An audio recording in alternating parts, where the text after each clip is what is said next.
রোপণ করা গাছ বাঁচাতে নতুন করে ৪৭ জন মালি নিয়োগ দিচ্ছে ঢাকা উত্তর সিটি কর্পোরেশন।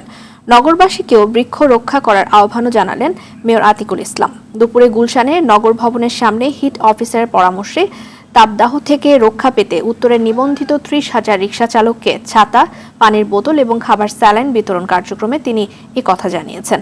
গরম কমাতে ডিএনসিসি পার্কগুলোতে কৃত্রিম পানির ব্যবস্থার পরিকল্পনা গ্রহণ করেছে বলেও জানান মেয়র। আমি রোশন হাজমে একবার না কয়েকবার বলেছি আমি সেক্ষেত্রে যাদের বাড়ি পড়ছে আমাদের যারা সিটি কর্পোরেশন থেকে লাইসেন্স আছে তাদেরকে আমরা এই রিক্সাওয়ালাদেরকে একটি করে ছাতা, 12টি করে ওট স্যালাইন এবং একটি করে হাফ লিটারের কন্টেনার তাদেরকে দিচ্ছি।